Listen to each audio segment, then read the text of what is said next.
Hello, everyone. Could everyone hear my voice clearly? If you do hear that, please maybe just a hands up in the chat so I can confirm everything's good set.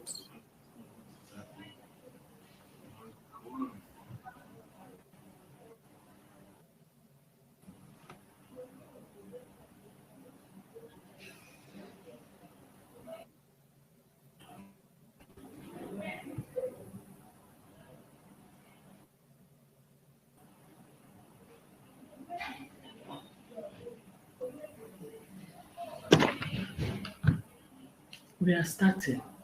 And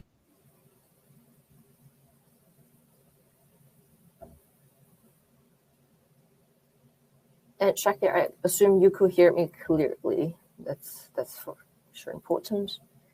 I think let's wait for another 2 minutes because I see another people just start to joining. So let's wait for another 2 minutes and then we could start.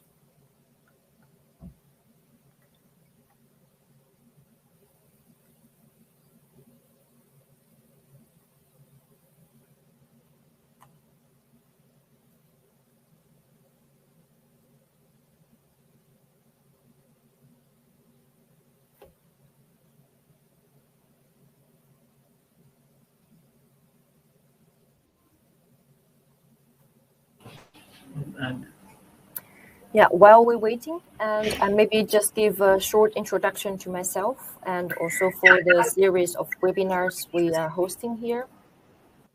And so my name's Jamie. I'm the president of the IHS Alumni Board. We started earlier this year to launch the webinar series under 2 themes. So one is called Cities of the Future, and the other one is Sustainable Urban Development. And in total, we have 6 subtopics under those 2 themes. And actually, today is our second webinar, which we will start in a minute.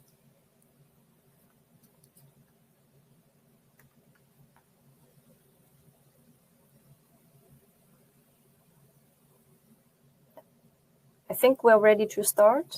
I see still people joining, but I think it's good. And please, during the sharing session, feel free to leave your questions or comments, suggestions in the chat. And after 2 sharing session, we will have Q&A.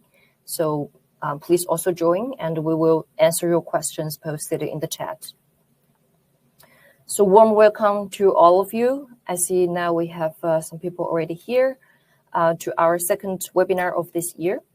As I briefly introduced, we have 2 themes and 6 topics identified for the upcoming webinars. So please stay tuned with us and join for the future webinars. And today we have the second webinar topic under culturally diverse and inclusive cities.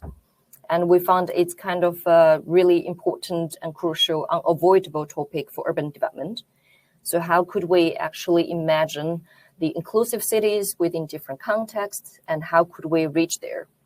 And with pleasure, we have 2 speakers today to provide their insights and share their experience. So hopefully to answer those questions and also help us all to understand the concept and its possible applications. I will start with our introduction for the first speaker, Shahryar Sarabi. Maybe you could wave a bit. Good to have you here. So Shahryar graduated from IHS back in 2018. And now he's a postdoctoral researcher at Utrecht University, working for the UWU Alliance. He specialized in planning urban sustainability transitions and developing the AI-based information system for urban planning.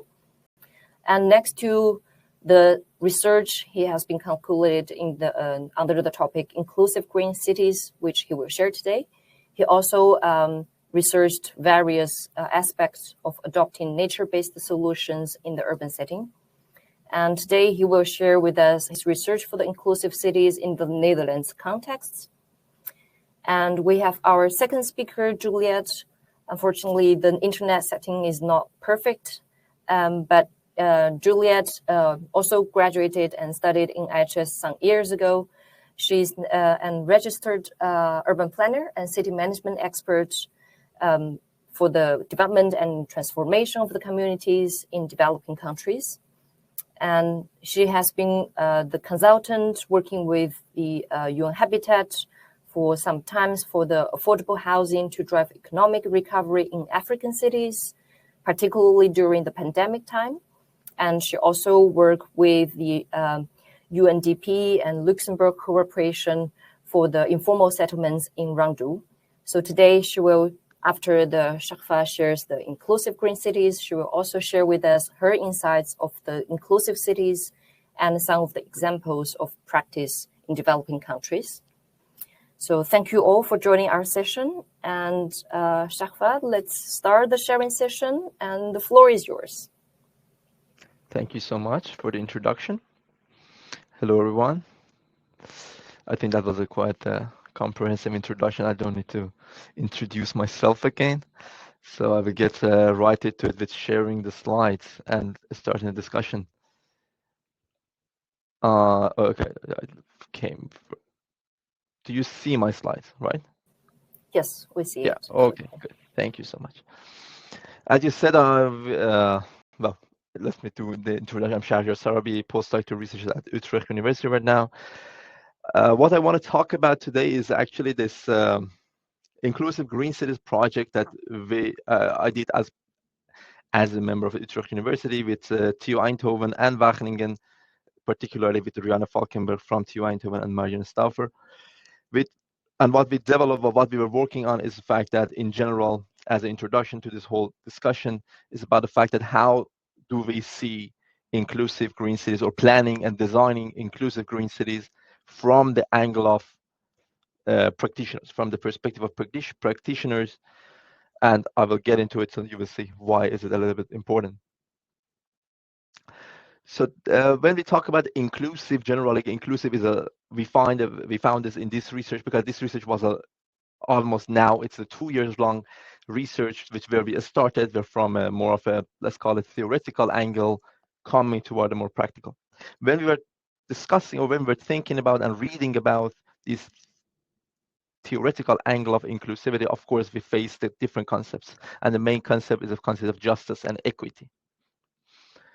From that angle of equity and justice and we face that, okay, there are a lot of cities across, especially in Europe, but also across the board, are trying to do sustainability transition actions with the perspective of justice. And most of these cities are using this tripartite framework for social equity, or for justice, as you prefer to call it, to basically theorize and also to develop indicators for justice in their cities and for their projects.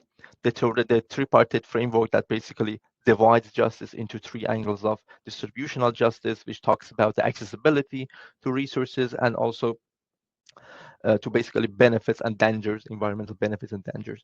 And then the recognitional justice, which talks about the recognition of diversities, basically recognition of identities, and acknowledgement of basically differences between groups. And then the procedural justice, which simply put talks about the participation and basically the participation in decision making. So three types of justice. And this is the most common framework being used in cities to theorize, to operationalize, and to evaluate justice. But when we were thinking about, but our purpose for the project was the fact that a little bit different, because as I said, this is the framework that cities are mostly using to think about justice in their current context, or for example, they have already implemented something, already done something, and they want to evaluate how equitable or how just their intervention was, or their city is. So this is a great framework for making indicators. But what was our purpose was to find, actually, what if practitioners want to answer, okay, we are designing a new thing, a new intervention, how to make sure, or how to use the justice frameworks or the knowledge of justice available to design basically in a more just way. So basically we were looking for a intervention framework or a planning framework. And That is why actually we started a workshop. We went into the city of Wageningen for this purpose and to basically to answer this question. We found that, okay, we need to go to the practice. We need to go to practitioners in a specific context who are doing this to find out, okay, what are practitioners thinking or is looking at these different angles or these different notions of justice. How do they connect these together? Can we derive anything practical out of their understanding of these concepts? So we went to the city of Wageningen. And of course, after several rounds of interviews with experts within the Netherlands, we went and designed and conducted a workshop in the city of Wageningen last year, which we included more than 20 people from different groups, from mostly grassroots people, the people who are actually engaged in activities and intervention or in designing or in initiating or in managing or in supporting initiatives related to, of course, this urban sustainability transition, circularity, these kind of things, but the ones who have a perspective of justice, the ones who have a concern for justice and basically have an understanding of how justice looks in their interventions. We went to them and we gathered these people and we asked them, we divided them in different groups and we asked them, envision your future city, of course, based on the context that you know, based on this limited context of a city in the Netherlands. Envision your city based on different notions of justice. For example, if you care about distributional justice, if you care about accessibility, that everyone has equal access, how do you envision this city? If you care about everyone can participate in decision making, how do you see that future city? And then they put their future cities in basically set of sentences that you can see in this slide. Like in 2050, the city is a place where a compact city, for example, where everyone the resources are connected, everyone has access, everyone has active participation, and so basically we were looking for the fact that see how people look at a future city through these different lenses. But then what we did was the fact that we were looking for, okay, these are different notions. We already know it from the literature and we confirm that people are aware of it. But what we're looking for is there any order to this? Or is it just a loose concept? Or is there actually an order? Is this something more important than other? Does something come first and something come second? So what we found out in this workshop actually was that the ultimate goal, the final aim of any intervention or anything that does have to do anything with justice is actually enhancing the sense of belonging. So that is like the ultimate goal if you are looking about equity, if you look about participation, if you look about recognition. At the end, what we want to do is the citizens who are living in the city have a higher sense of belonging and have a higher sense of also empathy towards each other. So basically, they feel belong to their community and they feel responsibility to basically take care of it, be part of it, make decisions in it, and such things. But then in this way, we found, in this process of this workshop, we found out, okay, people are starting to tell us that this sense of belonging needs something behind it. And that is equity. A sense of belonging, we found out, okay, people are reflecting to us that the sense of belonging can be achieved if the society and the community basically has an equitable access to resources, different resources in the sense of social capital, natural capital, physical capital. When they reflect that this sense of belonging comes when people feel that they have an equitable access to resources. Otherwise, basically, this sense of belonging cannot be created. As I said, this is based on the understanding of people from a specific context. And that is why actually, basically, we made the design rule, because we are also deriving set of design rules out of it. And the first one that we derive based on this understanding was the fact that if an intervention can be done locally, basically, so we see that to do local interventions and owned by, as much as possible, owned and be accessible for people who are basically around it, who are in interaction with it. you know. But then this concept of equity came to our understanding that again, this also will not be possible until there is an inclusive process in place. There is a lot of basically evidences for this, that a lot of cities have tried to enhance justice through improving their equity indicators. But we see, I'm sure you all have heard a lot about how an intervention, for example, building a park, which when you think about it generally, you see that okay, a park, what can it harm? It's very beneficial, but we see a lot of cases of like gentrification types of impacts that cities have decided to, okay, we want to improve equity by building a park, but because they didn't include the people in the decision making process to understand them, to understand their needs, they caused even more injustice rather than improving justice. So that is one of the main reasons these people who were in our workshop reflected that for equity you need inclusion. And at the end, but there is also a interesting point to this, is the fact that inclusion of whom? Because if you include the wrong people, you are again at the risk of making the society and city more vulnerable to further injustice. Because imagine if you have included the less vulnerable people in the decision making process, they are going to basically push for their own needs and their own desires, which is again can make the situation worse. That is why inclusion at the background of it needs diversity. So diversity needs to be in place to a good level before starting the inclusion. Otherwise, inclusion can give basically a reverse impact, reverse outcome. So that is why we are saying that the diversity as the bottom of this model, basically.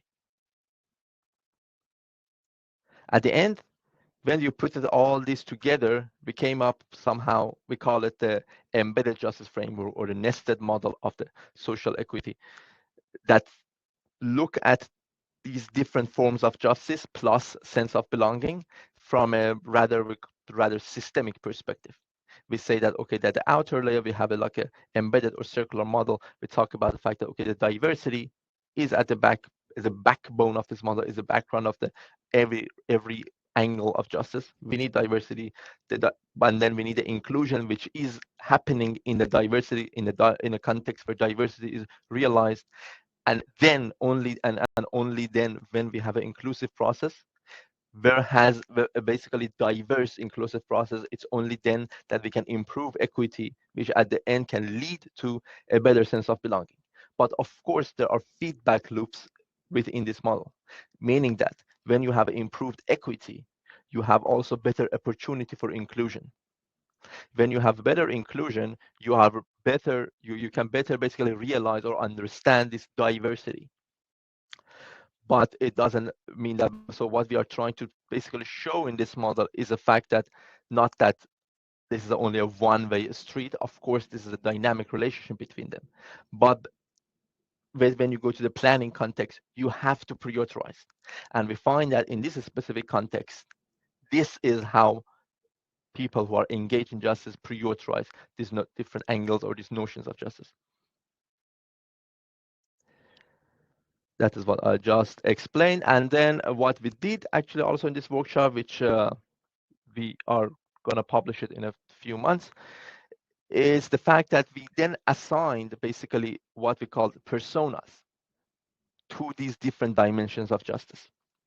We find that we try to reflect of on how people, if they are going to design a persona from these angles, design a persona who care about these different layers, what that persona will look like. And this is through a design science methodology. We have already developed a interactive PDF for this, which is available to online if you search for the inclusive justice, but I can share the link of that later to you all. And in relation to this, what we did as a next step basically is that we have provided a platform as a special issue in the Journal of Nature-Based Solutions to invite researchers who maybe are doing something related to this or similar to this in different contexts, in various contexts, to bring their research, because we want to see how this perspective of justice, how the dynamic relationship between different forms of justice looks like in different contexts, to basically maybe it can help us to make a more comprehensive decision on how a planning framework should look like when it wants to care about justice. That's my last slide. Yeah. Thank you. Thanks, Shahryar, for the sharing. I think, of course, the vision is related to the 2050 goal, and it's a big topic in Netherlands, and it relates a lot with the green. And I particularly like how you guys translate those multi-factors of the inclusive city into the sense of belongings as one comprehensive concept. And I think, of course, it's when we talk about inclusive city, it's more than spatial interventions, but really about the process, etc. And now I will give the floor to Juliet to share her practice from very different perspective and contexts in Africa. And Juliet, will you join from your audio and share the screen?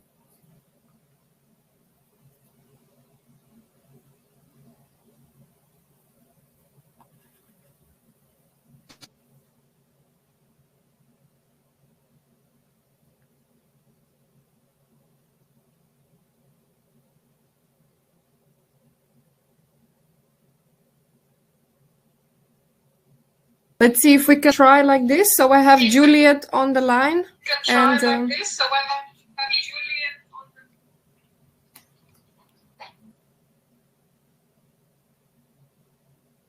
Yeah, sorry, there were some technical issues for the unstable connection of the network.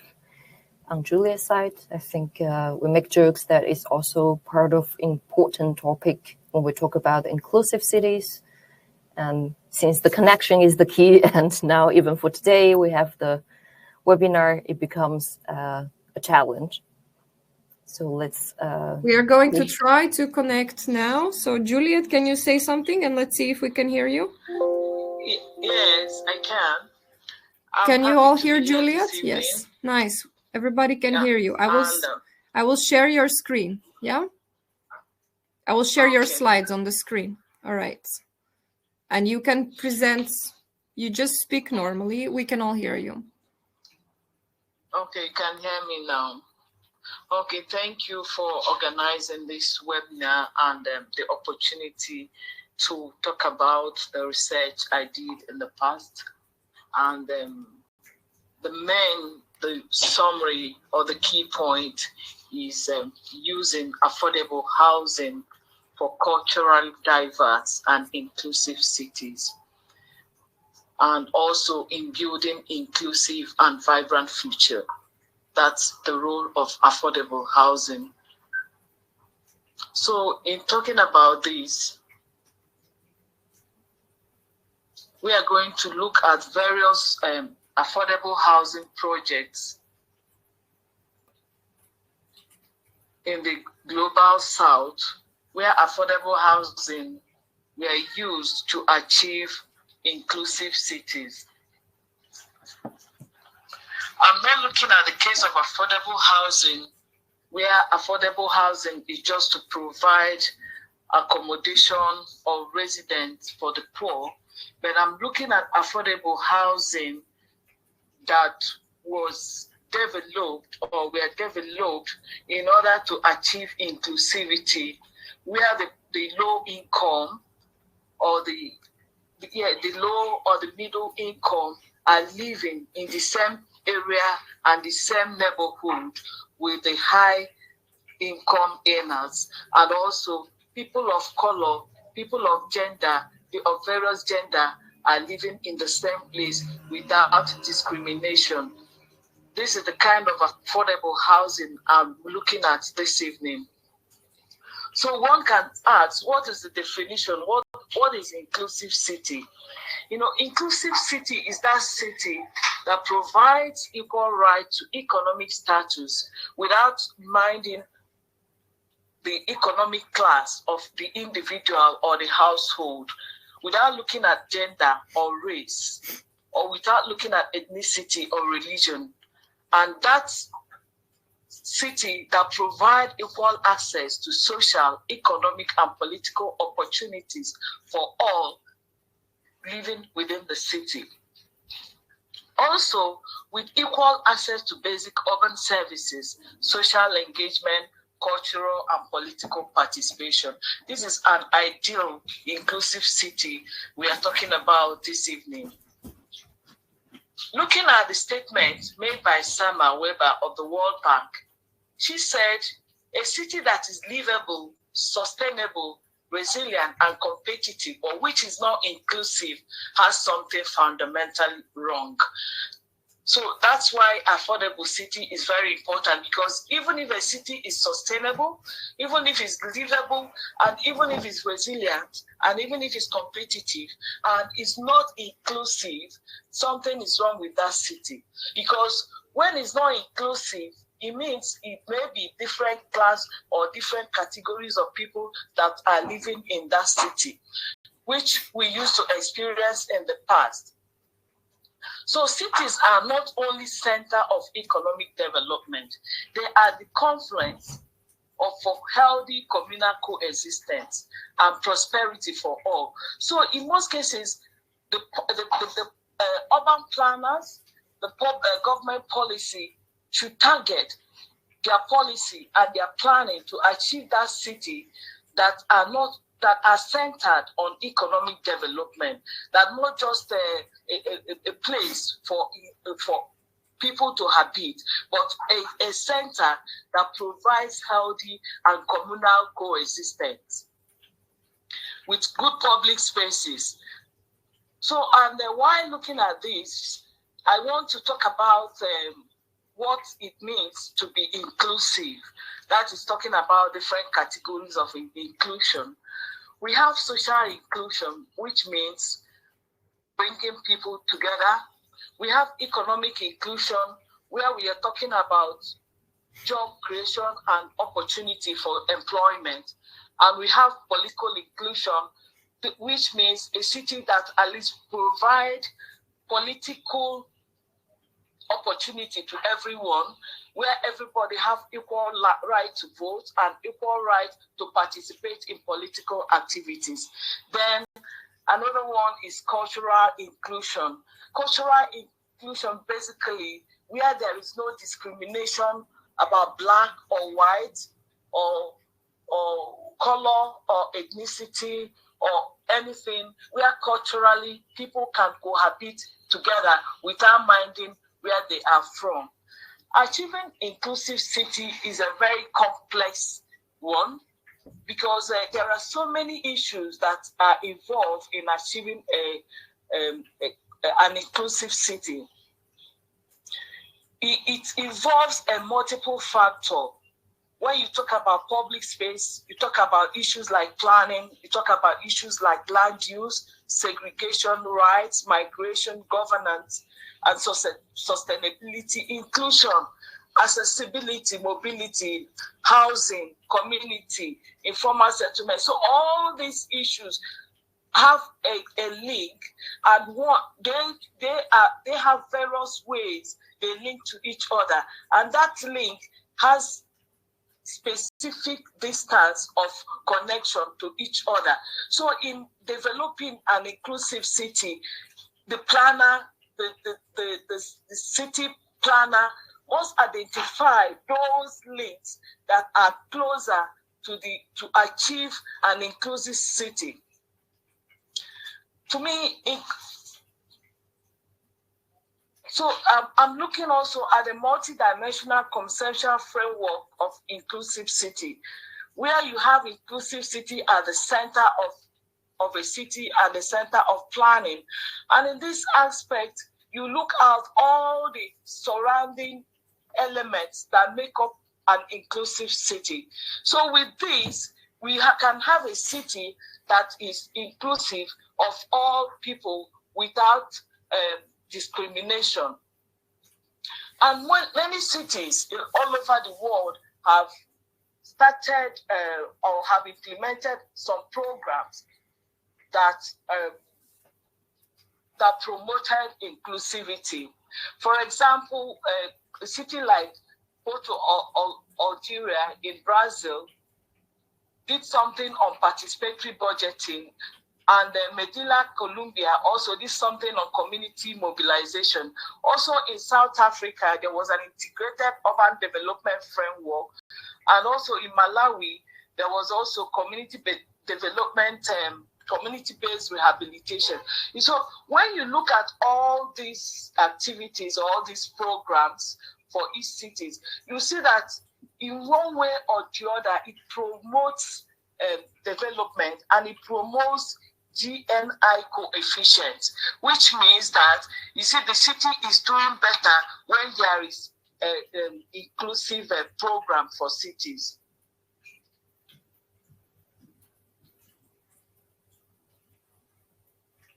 So I've given an overview of what is inclusive city and what it requires to have an inclusive city, and the advantages of inclusive city.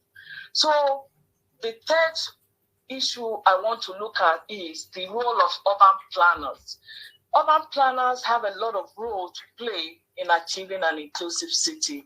I'm not talking about the role of urban planner in planning generally, or in development control, or in achieving sustainable development, but I'm focusing on role of urban planning in achieving inclusive city. So during urban planner determines what happened in the city through land use planning. So in this case, when urban planner is designing or planning, there is need for inclusive planning or inclusive policy. So without minding the cost of the land, because actually the land in city is quite expensive and is quite unaffordable, especially to the poor. But when looking at the market rate of land, it means that that city can never be inclusive.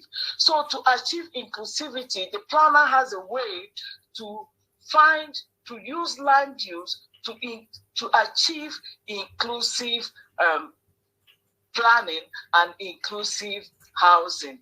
Another one is transit-oriented development, like my colleagues spoke. Transit-oriented development is also very key issue the planner can use to achieve inclusivity, because actually the low-income earner in the city, after spending about 30% of his or her income, may not have enough to spend on other infrastructure like transportation. So it is necessary that the planner should bear in mind where the city operates, that the inhabitants may not spend over 20 minutes of walking to their job or to their workplace or to their market or to school or to church or to and other activities within the city. Also, talking about the role of urban planner is inclusionary zoning. This inclusionary zoning is very important. We can use inclusionary zoning to bring all classes of people in the city, especially the low income, because their presence in the city is important. Without their presence, that city can never be inclusive. Another one is integration of housing into urban fabric. The planners have to develop strategies to bring in housing into urban fabric. Housing, especially affordable housing, coming into urban fabric is very, very crucial to achieve inclusivity, so that everybody will have equal rights and equal access, and also balancing economic development and social equity. Economic development, without it balancing or without achieving social equity, cannot achieve an inclusive city. Example of cities that have successfully used urban planning to achieve inclusive city are cities like Vienna, Singapore, and Portland.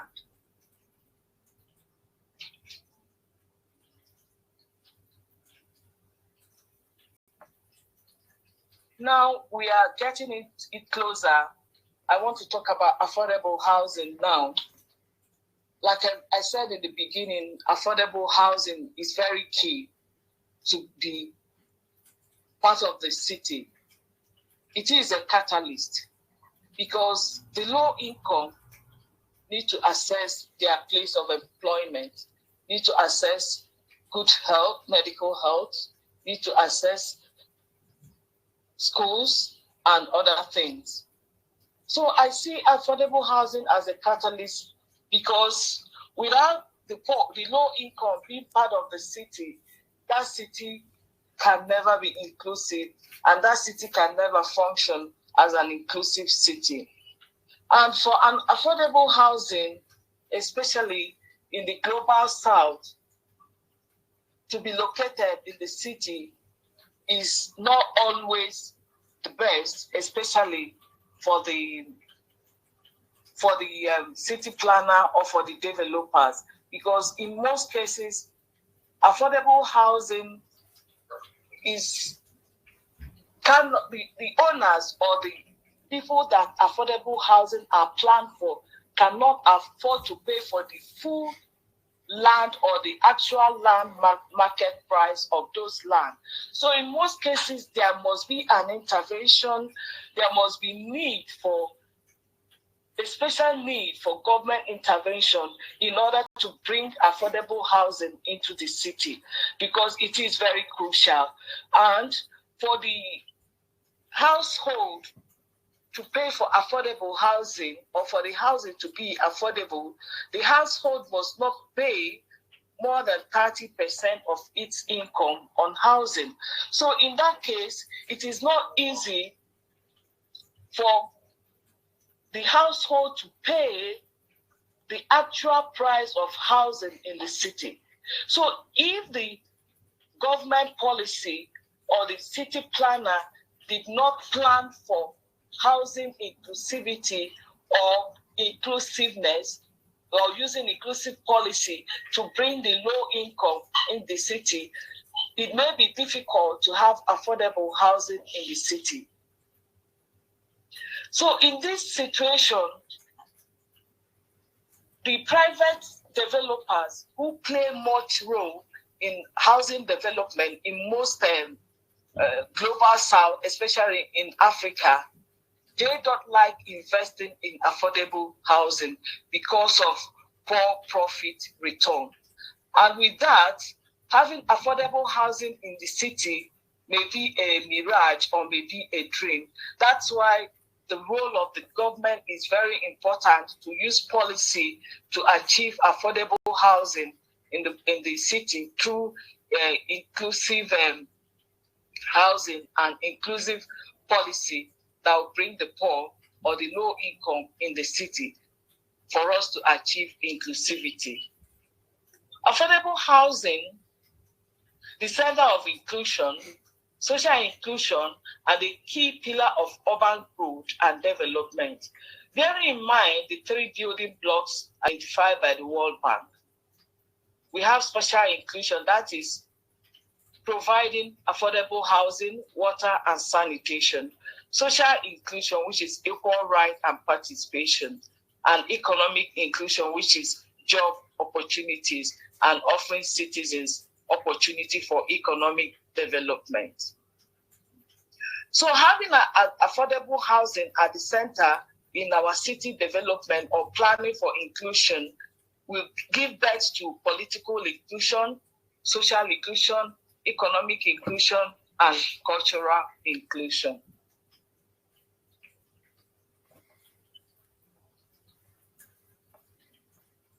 Strategies for achieving affordable housing opportunity. Like I said before, without government policy, that is inclusive housing policy, adequate housing or inclusive city, especially in Africa, will be a mirage. We need government policy and inclusive housing policy for affordable housing in the city to become part of the city. Without that, it's highly impossible. Then adequate funding.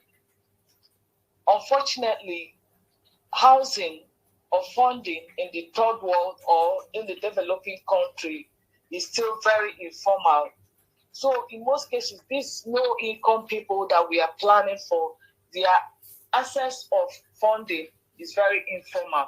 So some of them, or majority of them, cannot engage in formal mortgage or something like that. So there is need to support funding for affordable housing, for us to have affordable housing in cities.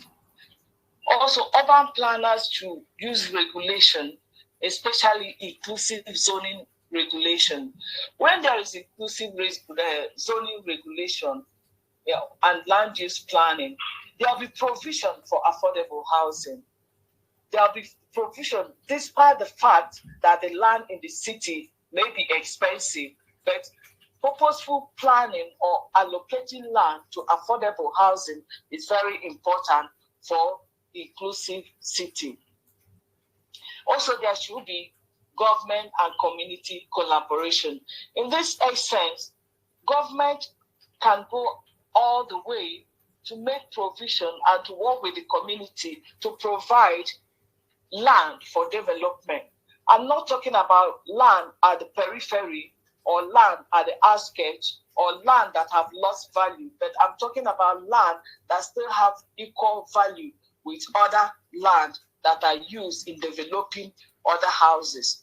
In this case, government can provide work with community, and with that, they can come up with strategies, different strategies like self-help and even provision of bulk land, where the community will go on to develop those lands on their own, and the government will provide infrastructure and services afterwards. In this, it will make it cheaper for the community to support the government in developing affordable housing in cities.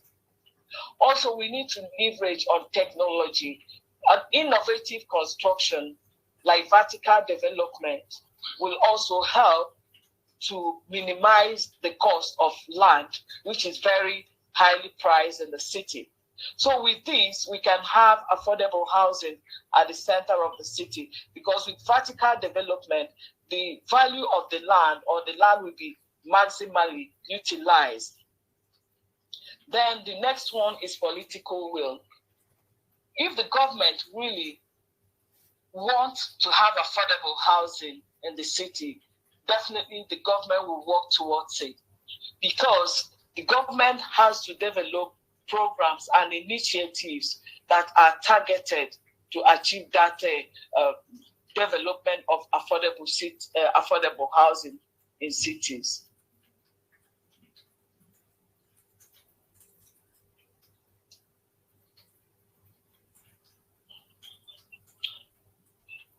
We have some case studies where affordable housing have been used to achieve inclusive cities.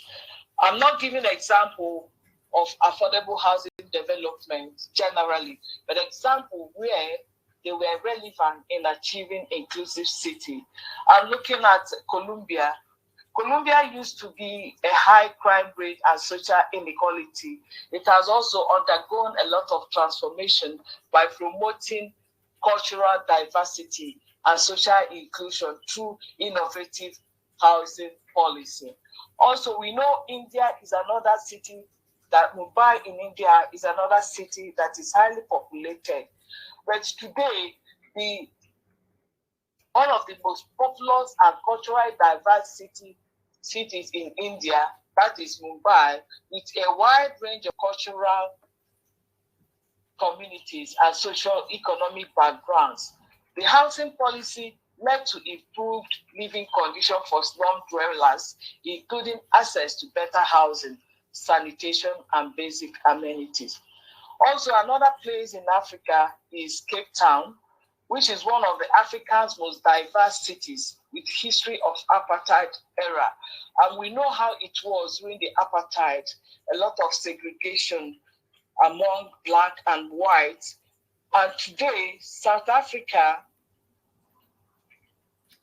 Today, South Africa post-apartheid, that is Cape Town, embarked on efforts to promote cultural diversity and inclusiveness through housing policy. So today, there's a lot of transformation in Cape Town because of inclusivity and housing policy. Another important area is cultural diversity and inclusivity. The role of affordable housing has a strong role to play when it comes to promoting cultural diversity, like the case of Cape Town. Also in Johannesburg,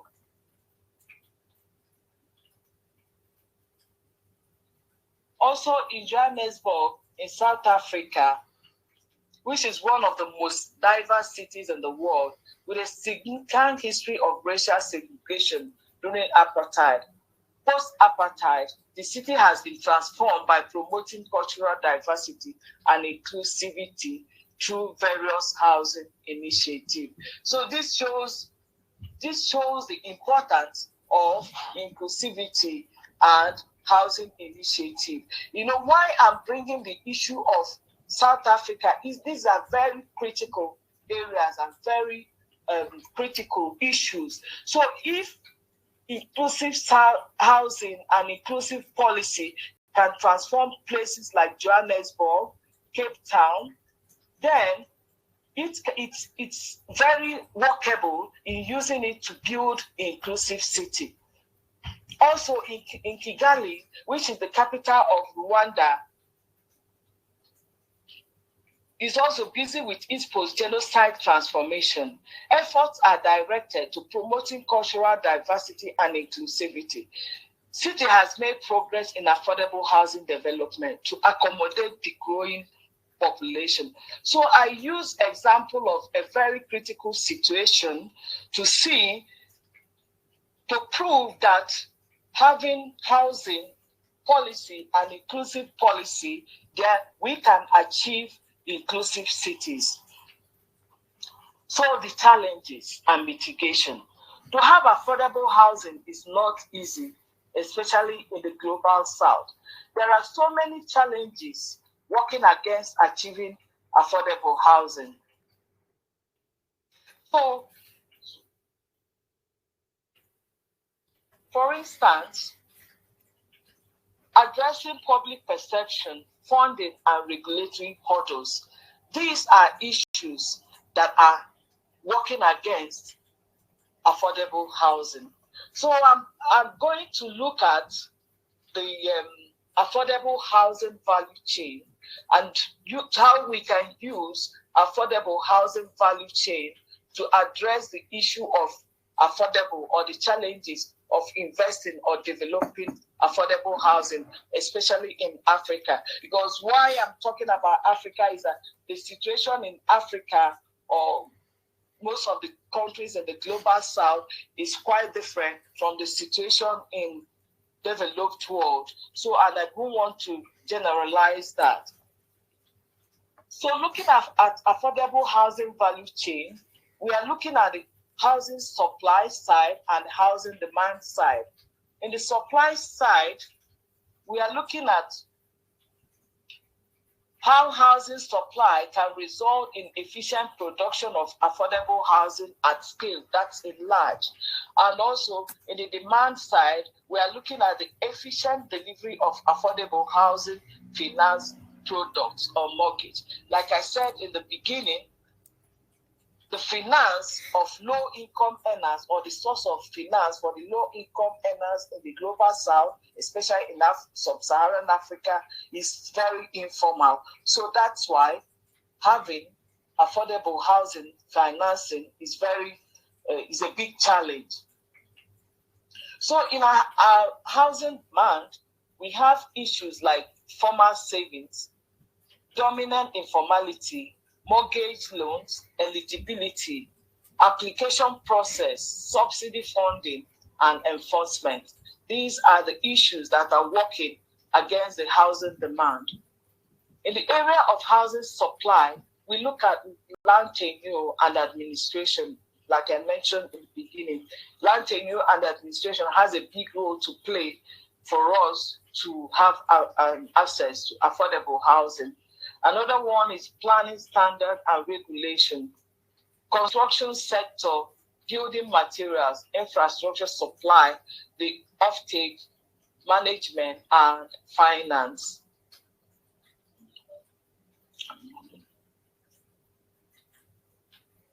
So mitigating a housing affordability challenges, that is the supply side. The number one key issue there is land and access to administration. There is need to establish an inclusive institutional framework for land administration. With this, we can have land administration that will cater not just for housing to maximize profit, but housing to provide accommodation and inclusive city, and housing to provide to address the problem of the low income in the city. So without having an inclusive framework of land administration, achieving this affordable housing in the city may be a problem. Also, there is need to develop and review land laws. Most of the land laws existing need to be harmonized and need to be, there should be change in the land tenure system, which is operating presently and which is also affecting even the role of government in investing in affordable housing.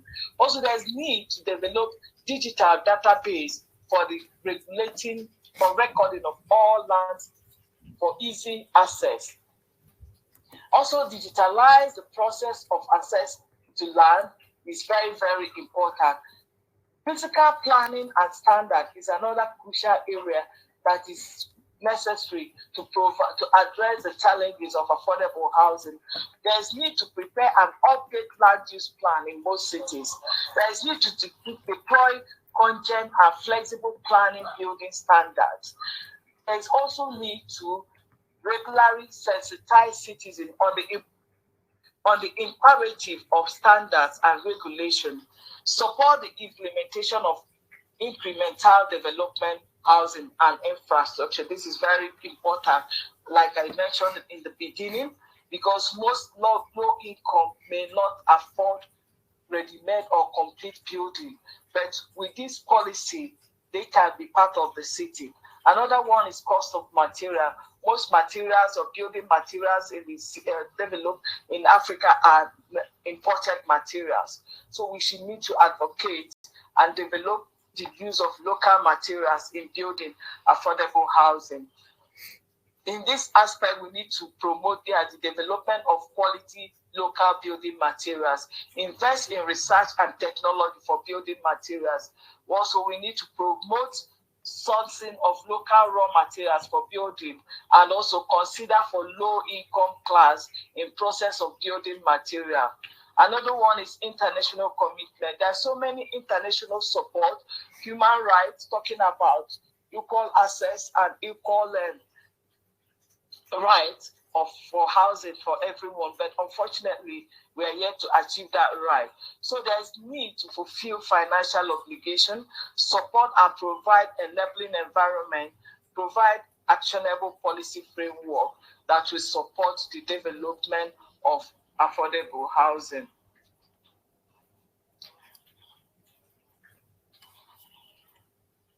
So also we need to improve access to housing finance, like I mentioned. Looking at the demand side of affordable housing, the housing finance of the low income are still very informal. With that, majority of the low income who need the affordable housing cannot go into any formal form of financing like mortgage. So there's need to strengthen the capacity of that informal housing financing. There's also need to support for innovative solutions to affordable housing financing. Enlighten the informal developers on the benefits of formal housing so that private sector developers should know the need and the importance of having inclusive cities through affordable housing. Also, there is need to support the informal housing development sector to promote regularized regularization of finance sources. Innovation and new ideas. This is very important because with innovation and new ideas, we can develop and mobilize private resources for affordable housing. Mortgage policy reform. Like the existing mortgage policy does not favor the low income. So most low income earners cannot go into mortgage. There is need to reform those existing policy so that they can go into mortgage and also use mortgage to have access to their affordable housing. Also, there should be need for increased access to infrastructure. Most affordable housing provision or programs lack adequate infrastructure, especially in the city, because having infrastructure is maybe too expensive for the government to pay and also for the poor to provide. There is need for policy reform for improved economy and affordable housing. Need to review housing policies, review urban policies, even urban codes, so that they will support development of affordable housing, including ensure synergy among policies. Then women should need to be empowered. We should abolish some cultural practices that hinders women from having access to housing, especially affordable housing. We should establish also equitable rights for women, increase access to housing facility for women, and empower women, because when women are empowered, they will be able to have access to affordable housing. Sorry, I'm trying to be fast because I notice the time is not on our side.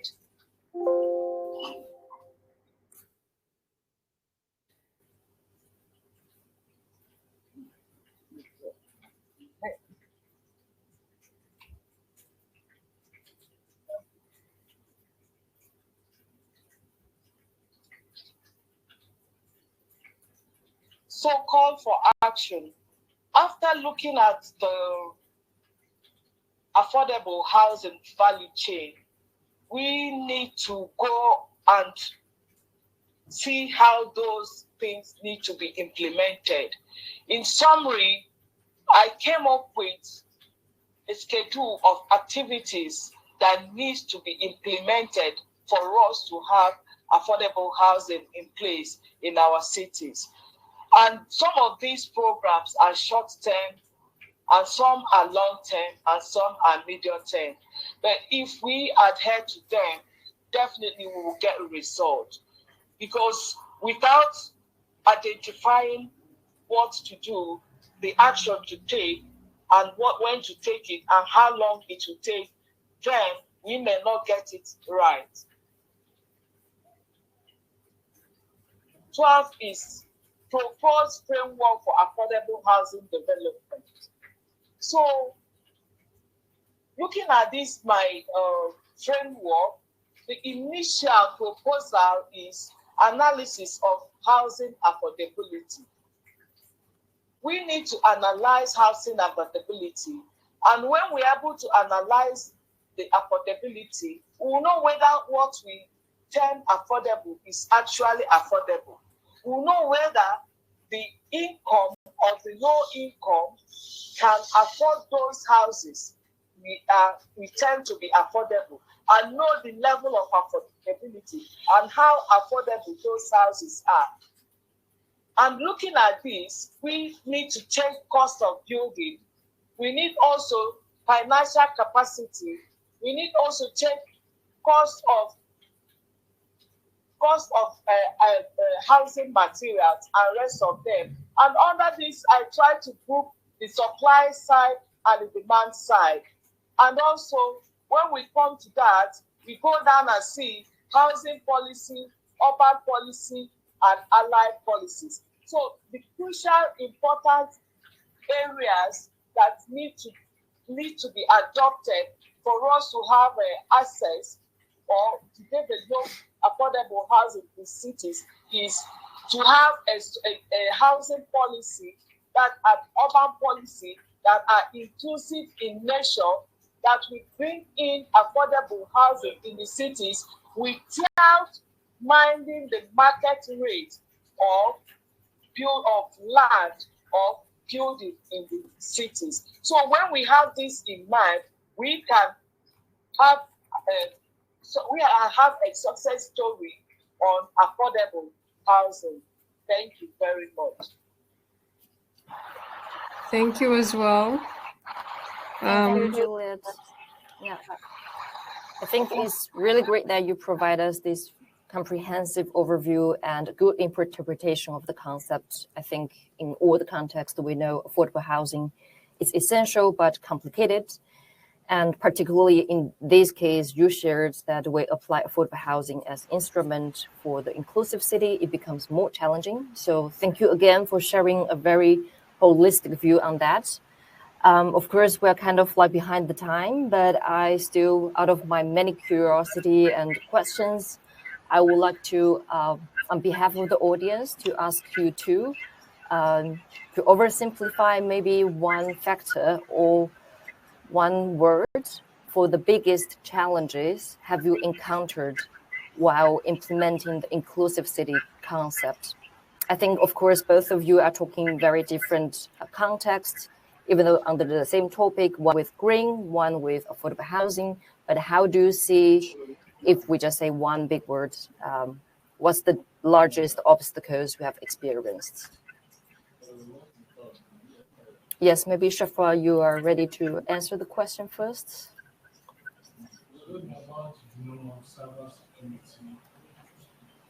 We can't really hear you well. Okay, can you hear me now? Yeah, now it's good. Okay. So I think it's better for me to answer this question based on more recent experiences rather than this project, because right now I'm also working in the social psychology group at Utrecht University, where we try to bring people together basically to find out what are the psychological benefits of collaboration. And I think because in that I really I'm working hands-on with people, trying to get them together, trying to engage them in the inclusive process.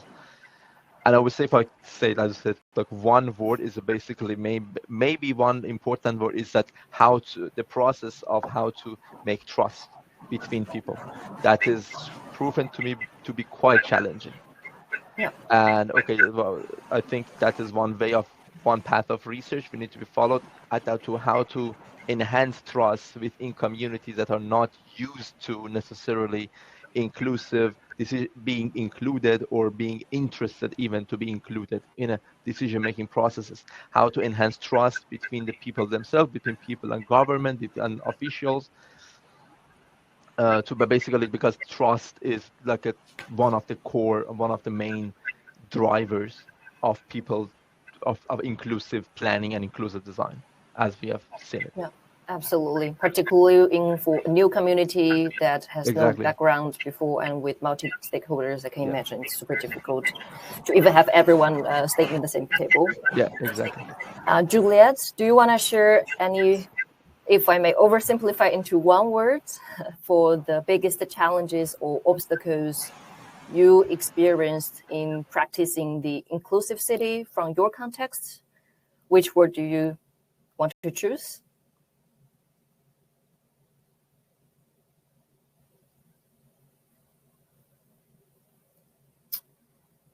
Stephanie, I don't know if you could help to see if... she's asking if you can repeat the question. So she's asking if you can repeat the question. So the question is, if you may summarize to one word, I think in your presentation you have elaborated many factors are challenges for the inclusive city while applying affordable housing. But if you may use just one word, what are the biggest challenge for your from your experience? Well, in one word, like I said, the biggest challenge is one, access to land in the city and financing. Like I said at the beginning, the low income do not have formal access to income or formal access to financing. So as a result of this, the low income cannot go into the mortgage because the mortgage system does not allow the informal earning or informal funding to participate in the mortgage system. So the mortgage system, one, need to be reviewed or need to be worked on so that it will accommodate the informal earners who are mostly the beneficiaries of affordable housing. Yeah, thank you, Juliet. Yeah, I think indeed the limited resources are kind of very crucial for the context, and we have to have the political will in all the different frameworks to support that happens in an equally manner. And thank you both for the session. And from my side, I don't have any further questions. Again, thanks a lot for taking time with us, and thanks for all the audience to with us for this 1 hour extensive sharing. I think we have a lot of information. Yeah. We will follow up with a recording of the webinar to everyone who registered, and we will also share a blog article based on the content that was presented here today. This is Stefana speaking, by the way. I'm the alumni officer, also here with you today in audio. So thank you once more for joining, and hope to see you in a future webinar. Have a good evening. Yeah, thank you all. Have a good evening.